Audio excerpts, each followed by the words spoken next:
En esta ocasión estaremos teniendo un tiempo más breve de la prédica porque tendremos después el reporte del 2024, así que haré todo mi esfuerzo por no durar más de 2 horas para que podamos terminar. No es cierto, no sé qué, va a ser conciso.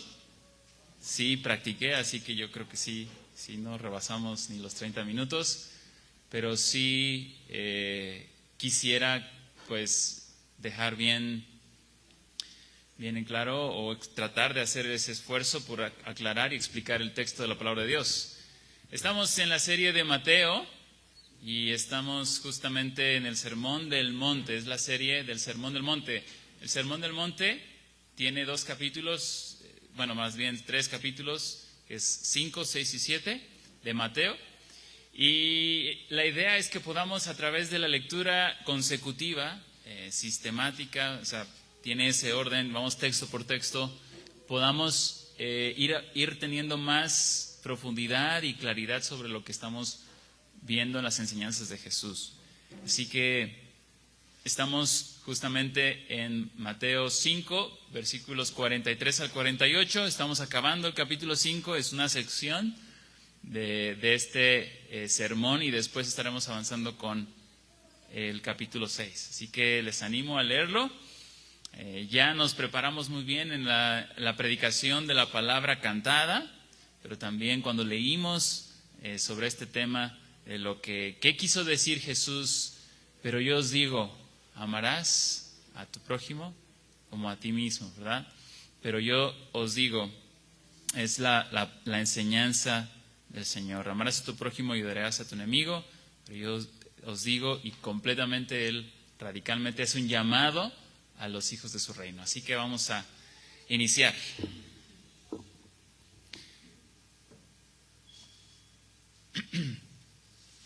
Ahí está la serie, dice: sucedió en un país, en cierta ocasión, que el rey mandó llamar a sus empleados para que le informaran cómo andaban sus negocios y para que le pagaran todo lo que le debían. Cuando comenzó a sacar cuentas, le llevaron a un empleado que le debía 60 millones de monedas de plata. Como el empleado no tenía dinero para pagar, el rey ordenó que lo vendieran como esclavo junto con su esposa y sus hijos, y que vendieran también todo lo que tenía. Así, con el dinero de esa venta, la deuda quedaría pagada. Pero el empleado se arrodilló delante del rey y le suplicó: Señor, deme usted un poco más de tiempo y le pagaré todo lo que le debo. El rey sintió entonces compasión de su empleado y le dijo: vete tranquilo, te perdono todo lo que me debes. Al salir del palacio del rey, ese empleado se encontró con un compañero que le debía 100 monedas de plata. Lo agarró por el cuello y le dijo: págame ahora mismo lo que me debes. El compañero se arrodilló delante de él y le suplicó: dame un poco más de tiempo y te pagaré lo que te debo. Pero aquel empleado no quiso darle tiempo y mandó a que metieran a su compañero a la cárcel hasta que pagara todo el dinero que debía. Los otros compañeros, al ver lo que había pasado, se molestaron mucho y fueron a contárselo al rey. Entonces el rey mandó a llamar a aquel empleado y le dijo: ¡qué malvado eres! Te perdoné todo lo que me debías. ¿Por qué me lo suplicaste? ¿Por qué no tuviste compasión de tu compañero, así como yo lo tuve de ti? El rey entonces se puso furioso y ordenó que castigaran a ese empleado hasta que pagara todo lo que debía. Esta parábola de nuestro Señor Jesús pretende exponer ese corazón duro que recibe gracia, pero que no está dispuesto a dar de gracia. El mensaje de Dios para nosotros el día de hoy es que seamos exhortados a través de la Escritura, a través de las palabras del Señor Jesús, que como creyentes somos luz en este mundo, que cuando amamos podemos incluso amar, así como el Padre Celestial amando a sus enemigos. Que veamos los conflictos, que veamos las situaciones como instrumentos de Dios y oportunidades para que el Evangelio de Dios sea predicado en esos momentos difíciles que el Señor pondrá en nuestro camino. Y lo que yo quiero resumir el mensaje de esta mañana, lo hago en esta sola frase. Porque el Padre Celestial ha sido en gran manera bueno en tu vida. Tú debes reflejarle amando a tus enemigos. Porque el Padre Celestial, yo creo que este pasaje se puede resumir en esta frase concisa. El Padre Celestial ha sido en gran manera bueno en tu vida. Tú deberías reflejarle amando no solo a tus amigos o familiares o vecinos, sino a tus enemigos. Y el pasaje que tenemos hoy es Mateo 5, 43 al 48, que lo leeré para que sea el mismo texto que esté frente a nuestros ojos y sea ese mismo texto que tenga la autoridad sobre nosotros el día de hoy.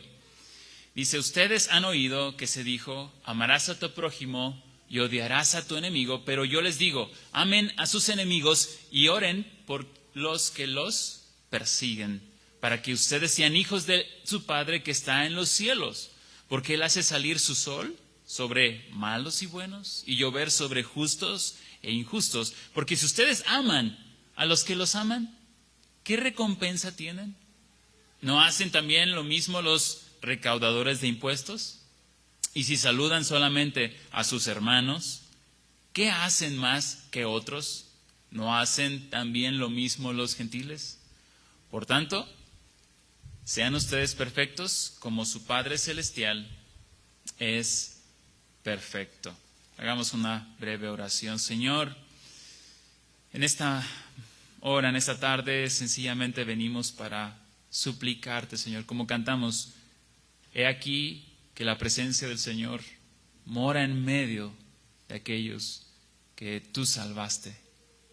Qué confianza saber que tú moras entre nosotros hoy y que lo que tú estás haciendo en nosotros trasciende a la eternidad. Esa obra tan sencilla que es que tu palabra haya lugar en nuestros corazones, en nuestras mentes, en lo profundo de nosotros, Señor, para llevarnos a esos momentos difíciles donde tú serás glorificado y tu pueblo servirá a aquellos que incluso atienten contra sus vidas. Bendice, Señor, a tu pueblo hoy. Bendícenos hoy, háblanos. Es nuestra oración en esta mañana. Te lo pedimos en Cristo Jesús. Amén.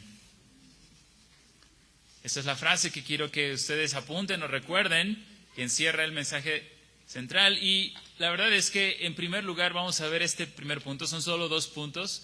Creo que se puede resumir básicamente en 2 puntos el mensaje de hoy. El primero es fallando al propósito del Padre. Fallando al propósito del Padre. Y eso lo vemos ahí en el pasaje cuando dice, ustedes han oído que se dijo, amarás a tu prójimo y odiarás a tu enemigo.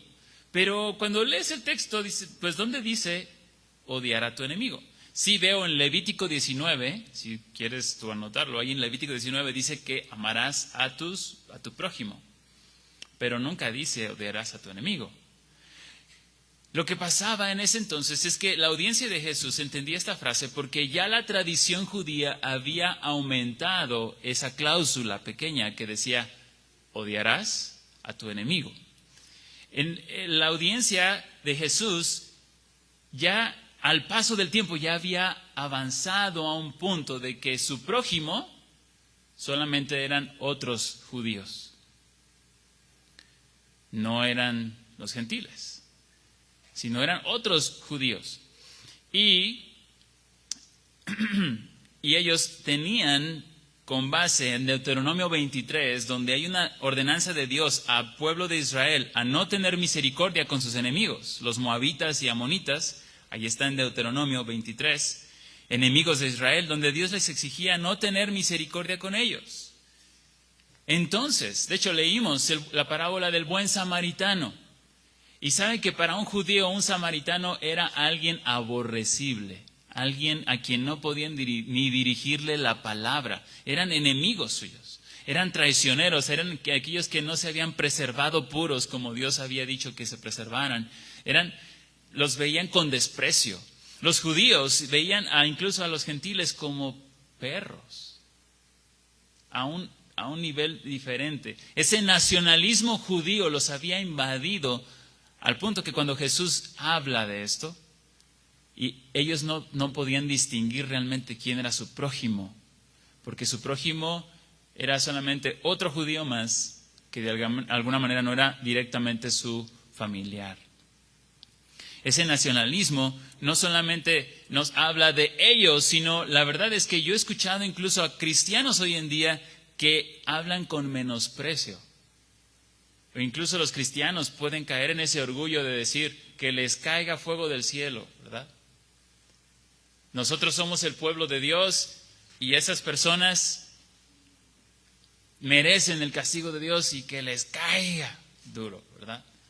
Pero el Señor Jesús viene a romper con esa idea que crece en el corazón orgulloso de las personas. O sea que el aprendizaje para nosotros en primera instancia es que este problema es el problema del corazón nuestro. Y nosotros también estamos propensos o podríamos caer en ese orgullo de menospreciar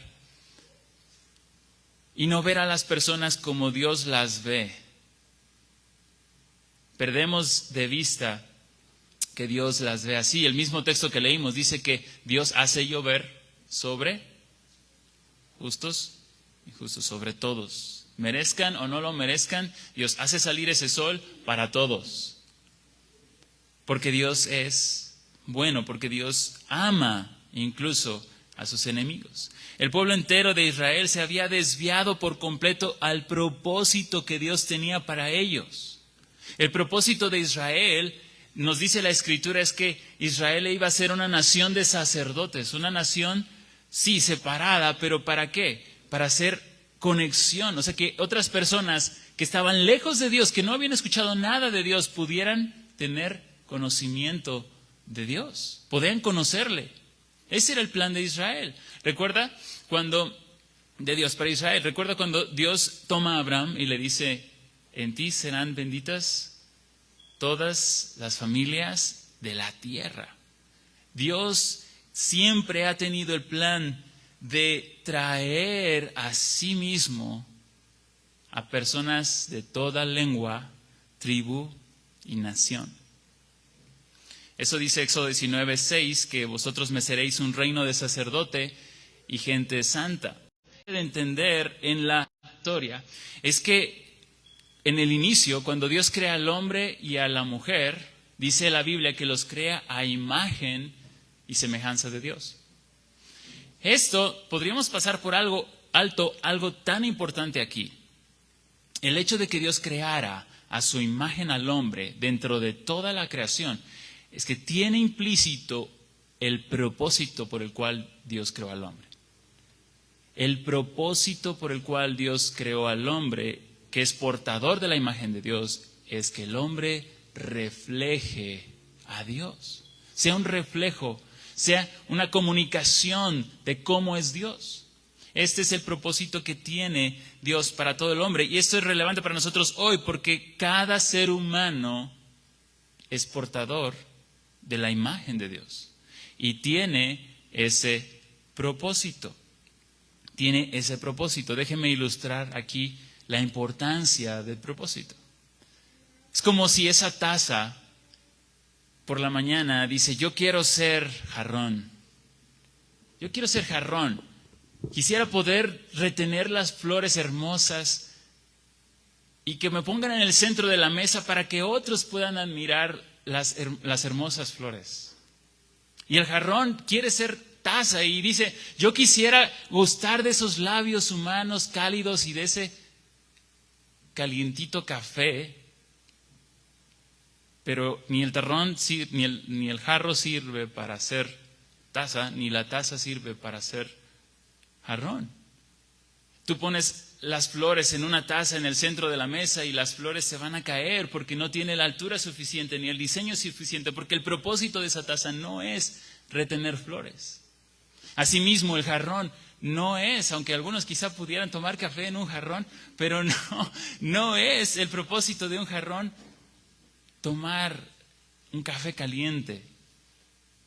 ¿Y sabe qué pasa si pudiéramos ver la carita de la taza o del jarrón?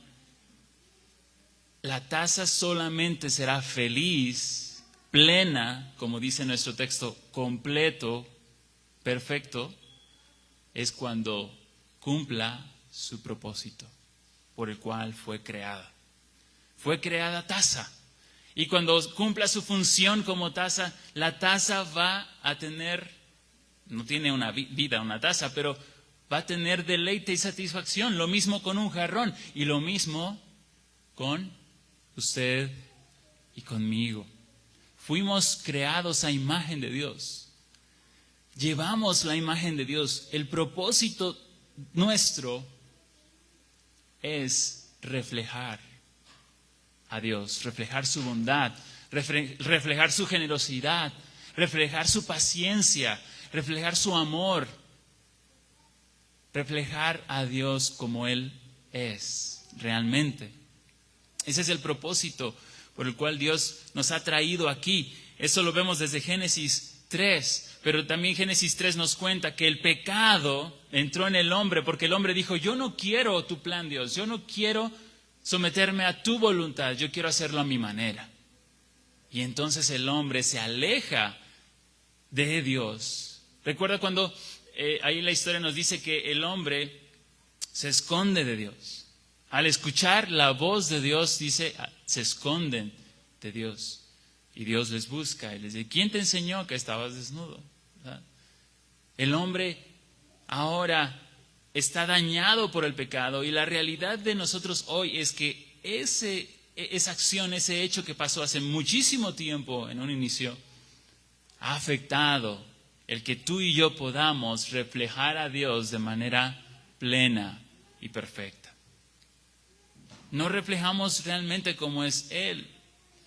Y por eso no estamos aún plenos ni llenos. Y la única manera en que usted y yo vamos a realmente ser felices es cuando estemos más y más cerca del propósito por el cual usted está aquí. Cada vez más que usted y yo reflejamos a Dios por cómo Él es realmente, eso indiscutiblemente, eso lo puedo asegurar al 1000%, usted va a ser realmente feliz. Usted va a tener gozo y plenitud en la medida que usted ama como Dios ama. En la medida que usted perdona, así como Dios también perdona. Por eso Jesús dice, ¿verdad? ¿Qué caso tiene amar a aquellos que son fáciles de amar? ¿No lo hacen eso los publicanos? Los publicanos lo que hacían era amaban a los que les amaba. ¿Por qué? Porque ellos tenían que ver con el dinero y cobrarle el dinero y trataban bien a los que le trataban bien. Solamente. Y los gentiles de la misma manera. Pero Dios quería un pueblo diferente. Un pueblo que se distinguiera por reflejar a Dios de manera más clara y contundente cuando aman a sus enemigos. Es el plan desde un inicio, ¿verdad? Que todas las familias de la tierra sean alcanzadas por medio del Evangelio, por medio de un pueblo que más y más se parece a Dios, para que otras personas vengan al conocimiento de Dios. Por eso Jesús mismo dijo que nuestro amor, hablando a sus discípulos, les dijo que el amor de ellos sería tal que atraería a las personas a Él. El vivir en ese amor. Pero entonces es una lección para nosotros, es un aprendizaje para nosotros hoy. Ver el ejemplo de Israel. Porque Israel perdió el propósito. E Israel llegó a un punto de no ser esa nación de sacerdotes en la que personas que no querían saber nada de Dios, pues mucho menos querían saberlo, con un pueblo que no brillaba, que no era sal. Así lo vemos en el Sermón del Monte, ¿no? Nuestro Señor Jesucristo dijo, vosotros sois la sal, vosotros sois la luz del mundo, porque tiene ese propósito, que es nuestras buenas obras. ¿Cuáles buenas obras? Somos personas que ya no codiciamos, o sea, que no solamente estamos cumpliendo la ley externamente, como lo dijo Jesús, ¿verdad? No matarás. Bueno, yo no mato, pero dice, no te enojes con tu hermano. No adulterarás. No mires a esa mujer y la codicies en tu corazón. Y sigue diciéndonos el Señor, llevándonos a la ley. Y llega hasta este punto final, terminándonos, para decirnos, ¿oísteis que fue dicho? Amarás a tu prójimo y odiarás a tu enemigo. Sí, pero yo os digo, eso está mal. Porque Jesús aquí no hace una aclaración, hace una contradicción completamente, ¿verdad? Porque dice, yo os digo, no, ama a tus enemigos y ora por los que te persiguen. Eso es lo que Jesús nos enseña, pero también continúa el texto, el versículo 44 dice, pero yo les digo, amen a sus enemigos y oren por los que os persiguen, para que ustedes sean hijos de su Padre que está en los cielos, porque Él hace salir su sol sobre malos y buenos y llover sobre justos e injustos. Y llegamos así a nuestro segundo punto del sermón, cumpliendo el propósito del Padre.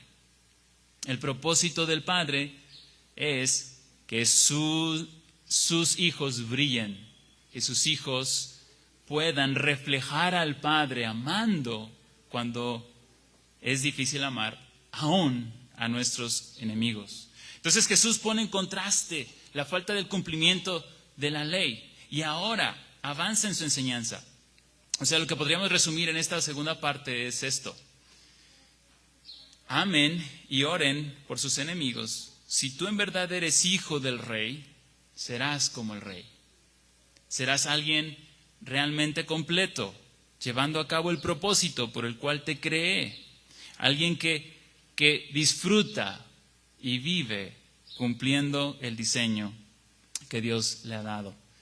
Y Jesús es muy claro, ¿verdad? Aquí.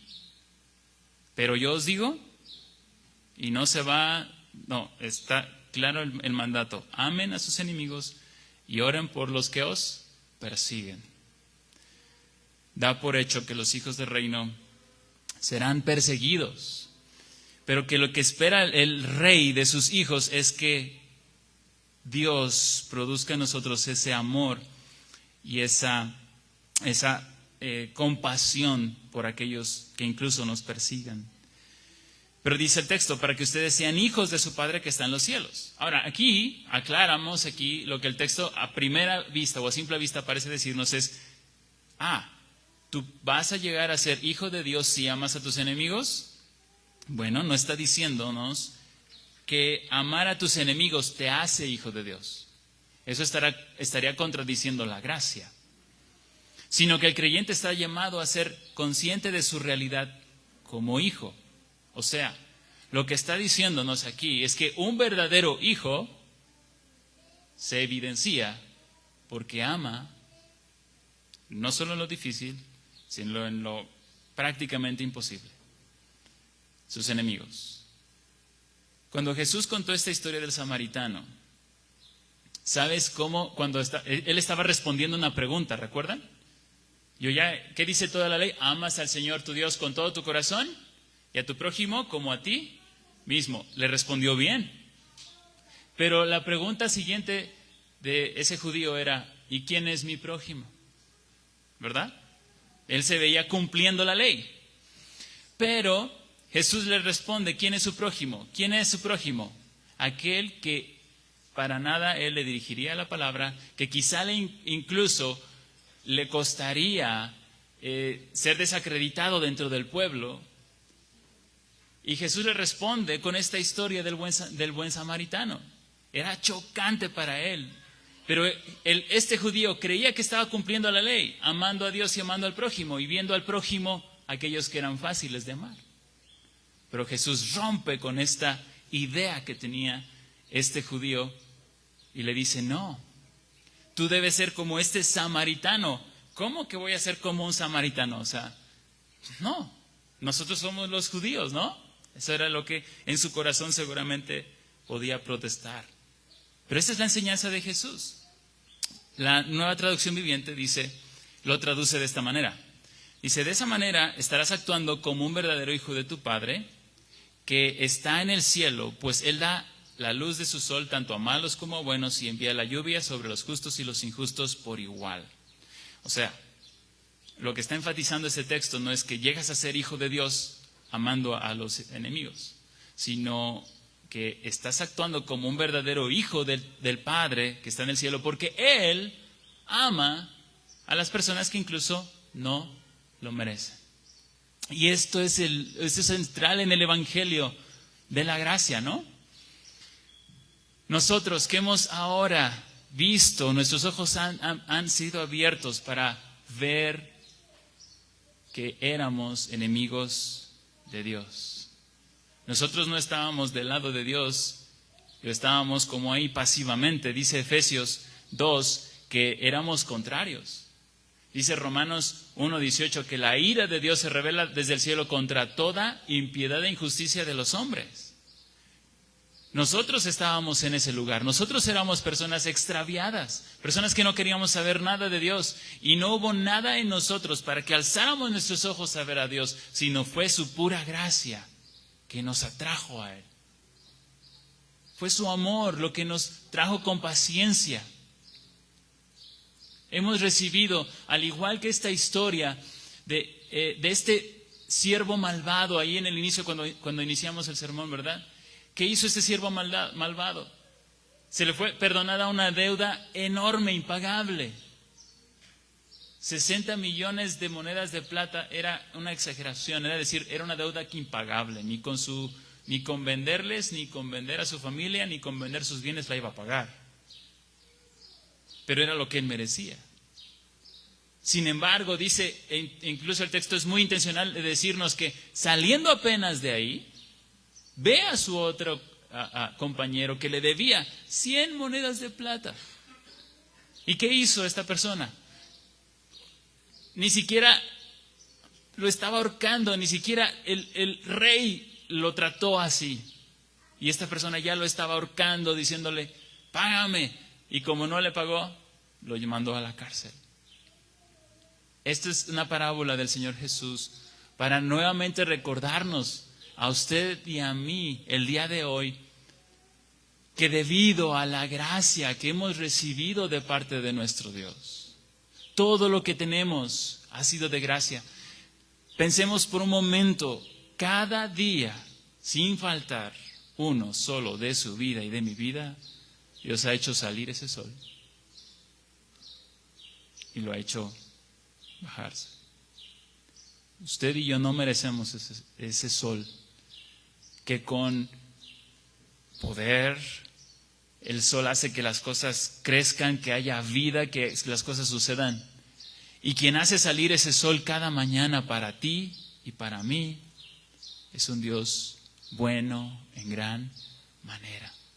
Pero no solamente ha hecho salir ese sol y ha hecho llover para que crezca la hierba del campo y se venda comida para que haya trabajo y haya recursos y haya todo lo que nosotros tenemos. Ha venido porque Dios ha hecho crecer las cosas que se necesitan para que usted y yo podamos tener un techo, para que usted y yo podamos tener y disfrutar de las cosas que Dios nos ha dado. Y hermano, así como en el Edén, ¿sabe cuál es la mentira de la serpiente también para nosotros hoy? Allá en el Edén, Dios le dijo, de todo árbol del huerto puedes comer, de todo árbol puedes disfrutar. Dios es un Dios tan bueno que Él quiere que disfrutemos cada día, no solo de ese mango tan rico o ese melón o la fruta que dan esos árboles, sino de Él.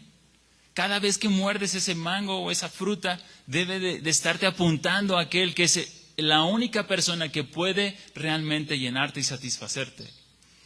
Pero la serpiente dice, con que Dios te ha dicho, de todo árbol del huerto no puedes comer. Y sabes, con esa frase de la serpiente está diciendo, Dios no es bueno. Dios realmente no es bueno. Mira, Él te está escondiendo algo. Él te está ocultando la verdad. Y ese es la tentación de todos los días, hermano, cuando deberíamos de meditar en que no merecemos ni siquiera estar de pie. No merecemos nada. Deberíamos estar lejos de Dios. Pero Dios ha sido bueno en darnos todo en Cristo. No solamente nos da pan, ropa, nos dio a su Hijo en esa cruz. Hizo que naciera, hizo que viviera esos 30 años perfectamente para que usted y yo no tengamos que cumplir la ley de manera perfecta, sino Él la tuvo que cumplir perfectamente. Jesús se dio en ofrenda. En el huerto del Getsemaní vemos su gran sufrimiento al punto de que sudaba gotas de sangre, porque Él sabía exactamente todo el sufrimiento, todo el costo. Pero lo más tremendo es que la ira de Dios iba a ser sobre Él y que la espalda del Padre iba a ser también sobre Él. Iba a sufrir el abandono del Padre. Él estaba, hermano, literalmente sudando gotas de sangre, porque estaba agonizando dentro de sí. Y ese sacrificio y ofrenda de amor lo hizo por su Padre, pero lo hizo también por ti y por mí. Cuando no lo merecíamos, cuando no hemos hecho nada para merecerlo, Dios nos ha dado y ha saldado nuestra deuda imposible de pagar. ¿Cómo nosotros no amaremos a aquellas personas que son difíciles? ¿Cómo nosotros no seremos pacientes con las personas que nos tratan mal? Esta mañana seguramente tuviste alguna situación en la que alguien fue impaciente contigo. Y lo natural en ti y en mí es pues devolverle con la misma medida o más. Esta mañana alguien, quizá muy cerca, quizá está al lado de ti, no lo sé, fue impaciente o te trató mal.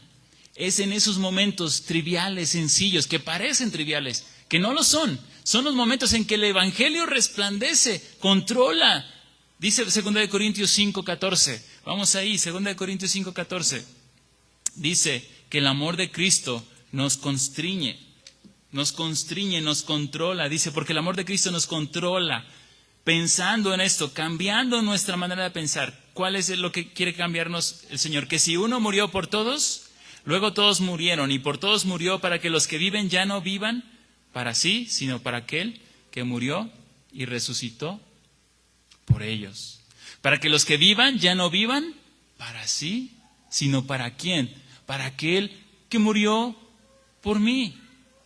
La razón por la que yo puedo amar a mi enemigo, a esa persona que no me quiere ver ni en pintura, es que Cristo ha muerto en mi lugar y su amor me controla, me afecta en mis entrañas. Pero dice el versículo 48, y ya terminamos con esto, dice el versículo 48 de Mateo 5, para que seáis perfectos, así como vuestro Padre es perfecto. Es la conclusión de esta sección, y lo que quiere que veamos, Mateo, quien escribe, es precisamente esta conclusión. La única manera en que realmente seremos personas plenas, completas, no es teniendo más cosas, no es haciendo más cosas, es precisamente que en respuesta a la bondad del Padre podamos reflejarle amando al prójimo. ¿Y quién es mi prójimo? Empezamos aquí. ¿Quién es tu prójimo? Es esa persona que está al lado tuyo, que está en la fila de atrás, que está en la fila de adelante. Cada uno de nosotros, hermanos, somos o es el prójimo uno del otro. Pero no solo los que estamos aquí. El vecino que está al lado de tu casa, el que está enfrente de tu casa, el compañero de trabajo, la persona que ves cada semana, que quizá no está en este auditorio, ellos son tus prójimos. Y Dios te ha dicho que lo que Dios quiere producir en ti es que por amor al Padre, tú les ames. Y tú y yo tenemos una gran oportunidad de brillar, de ser sal y ser luz en la tierra. ¿Cómo? Recordando esto, que porque el Padre Celestial ha sido en poca medida bueno, no, recuerda sus bondades y recuerda que Él ha sido bueno en gran manera, que quien realmente quiere que disfrutes de la vida es Él. No hay nadie más interesado en que tú y yo disfrutemos de la vida que Él. Y si estás dudando de eso, ¿sabes? Déjame decirte quién está haciendo eso. No es Dios. O es nuestro corazón engañoso, o es la serpiente que susurró al oído de Eva diciéndole, Dios no es bueno. Así que tú y yo debemos reflejarle amando a nuestros enemigos. Señor, bendice tu palabra en nuestros corazones. Señor, danos convicción del regalo que nos ha sido dado en Cristo. Renueva nuestra pasión por tu gloria, por reflejarte a través de ver la cruz de Jesús, a través de ver su sacrificio, a través de ver y recordar lo que eso significa para nosotros hoy. Señor, tú no solamente haces salir el sol cada día, aunque no lo merecemos. Tú no solamente haces llover, sino, Señor, tú nos has dado a tu Hijo y nos lo has dado para siempre. Bendícenos, Señor, y toca nuestros corazones desde lo más profundo. Te lo pido por Cristo Jesús. Amén.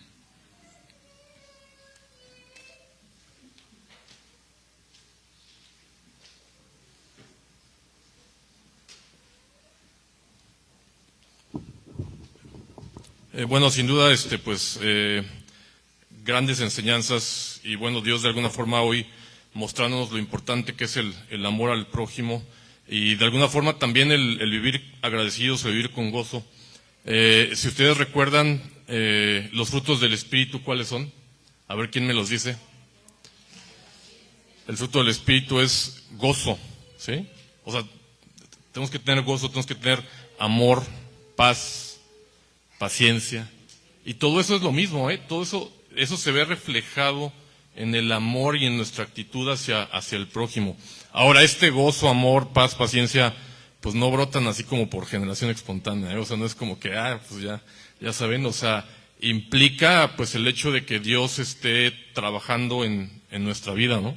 Implica de que Dios esté influyendo tu mente, ¿sí? Que Dios esté influyendo en tu corazón, que Dios esté influyendo a qué dedicas tu día a día, a qué estás dedicando tu tiempo. Entonces, todo esto es parte, no va a ser así como por arte de magia. ¿Qué tanto nosotros estamos dejando que Dios influya nuestra mente, nuestro corazón, nuestro tiempo, nuestras actividades? Estamos llegando aquí temprano a ayudar, estamos aquí llegando temprano a servir. Entonces, todo este tipo de cosas es como Dios te va realmente llenando y va trabajando en tu vida.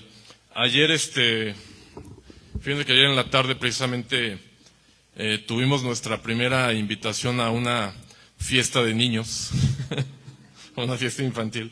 Y bueno, pues allá había como 20 niñitos, había uno de 2 semanas de nacido, una criaturita impresionante, y había niños de todos colores y sabores y de todas edades. Y realmente yo me estaba acordando cómo pues Dios nos hace así. Los niños, si ustedes se fijan, pues sí son un poquito, a veces un poquito egocéntricos, un poquito egoístas, demandan la atención de la mamá, demandan la atención del papá, demandan, ya saben. Y bueno, así fuimos todos, así a veces seguimos siendo algunos también, ¿verdad? Pero Dios va trabajando en nosotros. Y como veíamos ahorita, realmente pues Dios va cambiando nuestra vida, ¿no? Él realmente se agrada en nuestra generosidad. Él realmente se agrada en que compartamos lo mucho que Él nos ha dado con nuestro prójimo. Y de esta forma entendemos cómo la provisión realmente viene de Dios, ya saben. Vamos a leer el libro de Hebreos, en el capítulo 13, que por cierto ahorita le decía a Julia que me acabo de dar cuenta que ya necesito lentes para leer de cerca. El tiempo no pasa en vano. Así que voy a hacer un esfuerzo para ver si no para leer. Dice el capítulo 13 de Hebreos, en el versículo 15, empieza en el versículo 15, el pasaje que les quiero compartir de la ofrenda. Dice, así que ofrezcamos siempre a Dios, por medio de Él, sacrificio de alabanza, es decir, fruto de labios que confiesan su nombre.